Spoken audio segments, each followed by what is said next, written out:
যাদের কারণে বিনা দোষে আমার চোখ থেকে পানি বের হয়েছিল। খোঁজ নিয়ে জেনেছি আজকে তারা মানসিকভাবে কেউ শান্তিতে নেই। আসসালামু আলাইকুম, সবাইকে নাসরিন কিচেন অ্যান্ড ব্লগে নতুন একটা ভিডিওতে স্বাগতম। আশা করি যে যেখান থেকে আজকের ভিডিওটা দেখতেছেন আল্লাহর অশেষ রহমতে সবাই খুব ভালো আছেন। আজকে মেয়ের বাড়ি যাব। মেয়ের বাড়ি যাওয়ার আগে কিছু কাজ গুছিয়ে নিচ্ছি। আপনাদের ভাইয়া এখানে মাছ নিয়ে আসছে, তো কিছু রান্না করে তারপরে হচ্ছে মেয়ের কাছে যাব। আজকে হচ্ছে বুধবার, রামপুরা মেরাদিয়া হাট। হাট থেকে কিছু কিনে নিয়ে তারপরে মেয়ের বাড়িতে যাব।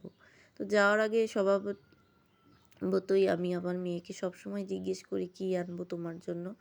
আমার মেয়ে আলহামদুলিল্লাহ এতটাই চাহিদা কম। আমার মেয়ে সবসময় বলে আম্মু কিচ্ছু আনা লাগবে না, শুধু তোমরা আসো। তো এটাই তো একটা মেয়ের পরিচয়, তাই না? মেয়ে হচ্ছে বাবা মার দুঃখ বোঝে, মেয়ে সবটা বোঝে।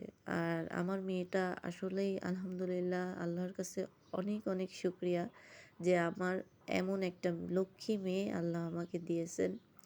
আর মেয়েটার জন্য আমার সবসময় পরাণটা ছটফট করে, কারণ আমার একটা মাত্র সন্তান।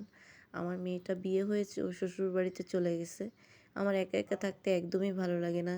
কিছুদিন চলে যাওয়ার পরেই মনে হয় যেন পুরো পৃথিবীটা অন্ধকার হয়ে গেছে। আমি ওর কাছে যাওয়ার জন্য ছটফট করি। আর এই তো আজকেও সেই একই ব্যাপার। তো মেয়ের পছন্দের কিছু খাবার নিতে রামপুরা মেরাদিয়া হাট আসছি। এখান থেকে কিছু খাবার কিনে নিয়ে তারপরে হচ্ছে মেয়ের শ্বশুরবাড়িতে যাব। আজকের ভিডিওটা দেখতে থাকেন, যদি ভালো লেগে থাকে অবশ্যই একটা লাইক দিবেন। আর এই তো কাঁকড়া কিনে নিয়ে যাচ্ছি, ও হচ্ছে কাঁকড়া ফ্রাই খাবে। তো এখান থেকে আপনাদের ভাইয়া বেছে বেছে বড় বড় 2 কেজি কাঁকড়া নিবে। আর কাঁকড়াগুলো সব কয়টা তাজা ছিল। আর কাঁকড়া মনে হয় অনেকক্ষণ বেঁচে থাকে। একেবারে আমরা 3 ঘন্টা, 2 থেকে 3 ঘন্টা ছিল এরকম, একদম মানে জ্যান্ত ছিল। একটা কাঁকড়াও মারা যায়নি। আর এই তো আমি হাটটা পুরোপুরি ঘুরায় দেখাচ্ছি। আমি এর আগে 2-3 বার হাটে আসছিলাম করোনার ভিতরে, তখন মেরাদিয়া হাটটা বন্ধ ছিল। আর এই তো নইল, অনেকে রয়্যাল ফল বলে, এটাও কিন্তু আমার মেয়ে খেতে চেয়েছিল। তো এগুলো কিন্তু আমার কাছেও খেতে চায়নি। ও এক এক সময় ফেসবুকে একটা একটা দেখে আর শুধু বলে যে আম্মু এখন কি এই ফলটার সিজন, বা এখন কি এইটা তুমি খাইছো বা বাজারে দেখছো। তাতেই আমি বুঝে যাইতাম যে আমার মেয়ের এই খাবারটা খেতে মন চাইছে। আর আমি ওগুলো লিস্ট করে করে রাখতাম, কারণ মেয়ে তো কখনোই বলে না যে মেয়ে কি খাবে। আর এই তো ওর পছন্দের ফল সবেদা কিনতেছি, আপনাদের ভাইয়া কিনতেছে, আমি ভিডিও করতেছি। তো আমার মেয়ে কিন্তু কখনোই কিচ্ছু চায় না আমাদের কাছে, মুখ ফুটে কখনো বলে না যে আমার এইটা লাগবে। আমি তার মা, আমি যতটুকু সম্ভব আমি বুঝে আমি আমার মেয়ের জন্য সেই জিনিসটা কিনে নিয়ে যাই। আর অনেক মেয়েরা আছে বাবার বাড়িতে বায়না করে, একটু কিছু হলেই মায়ের কান ভারী করে। আমার সন্তানটা কিন্তু একদমই আলাদা, সম্পূর্ণ সাধারণ। আর সাধারণের ভিতরেই আমার সন্তান আমার কাছে অসাধারণ। আর এই তো দেখেন আমার এইগুলো যে কত ভালো লাগতেছিল, কিন্তু আপনাদের ভাইয়া আমাকে কিচ্ছু কিনে দেবে না, কারণ সময় একদমই কম। এখন প্রায় 3টে বাজে, 4টার দিকেই কিন্তু অফিস ছুটি হয়ে যায় আর ঢাকাতে জ্যাম লেগে যায়। তো এই জন্য সে হচ্ছে আমার কন্যার জন্য না তাড়াতাড়ি করে সব খাবারগুলো কিনতেছিল, যেন 3টে, 3:30টার ভিতরে বের হয়ে যেতে পারে ঢাকা থেকে। আর এই তো আমাদের প্রায় কেনাকাটা শেষ। এরপর আমরা হচ্ছে গাড়িতে উঠে যাব। আর গাড়ি একটু দূরে দাঁড়ানো আছে, ওখানে আমির ভাই আছে। আমরা একটু ভিতরে আসছি। আর এই দেখেন মেরাদি হাটে কত বড় একটা মুরগি উঠছে। তো এটা হচ্ছে টার্কি মুরগি, হাঁসের পিছনে যেটা দেখালাম।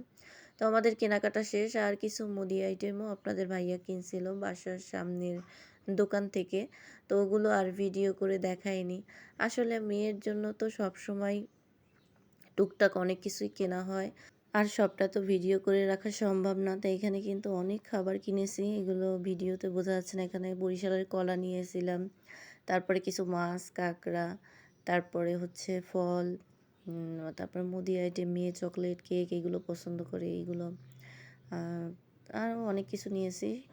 আর সত্যি একজন মেয়ের মা হওয়া কিন্তু কম কথা না।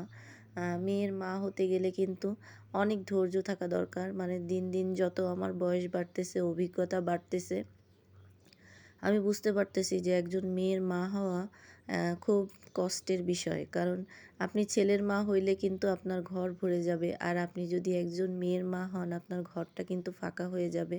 মেয়ে বিয়ে দিলেই কিন্তু আপনার ঘরটা ফাঁকা হয়ে যায়। আর এই জন্যই কিন্তু একজন মেয়ের মা হওয়া অনেক কষ্ট। কারণ ঘরটা যখন ফাঁকা করে আপনার মেয়ে চলে যাবে, তখন আপনার ওই ভরা ঘরটা যখন শূন্য হয়ে যাবে, আপনার কাছে কিন্তু খুবই খারাপ লাগবে। তো আমারও একই অবস্থা। আমার ভরা ঘরটা যখন ফাঁকা হয়ে গেছে, আমি ঘুম থেকে উঠে প্রতিদিন আমার মেয়ের রুমে যাই। গিয়ে যখন দেখি আমার মেয়ে খাটের পরে নাই, আমার মেয়ে পড়াশোনা করতেছে না, তার বইগুলো সেভাবে সেলফের ভিতরে আছে, আমার মেয়ের ঘরটা ফাঁকা হয়ে আছে, তখন কিন্তু আমার সত্যিই খুব কষ্ট লাগে। এই কষ্ট কাউকে বোঝানো যাবে না।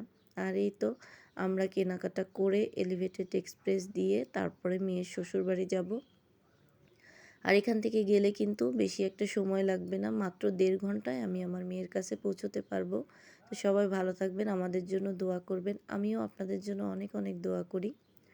আর এই তো দেখেন কত সুন্দর লাগে এই দৃশ্যটা, এক্কেবারে আমার কাছে মানে এই উত্তরার এই সাইডটা আমার কাছে খুবই ভালো লাগে।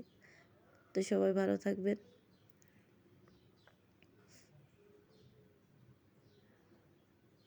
আল্লাহ হাফেজ।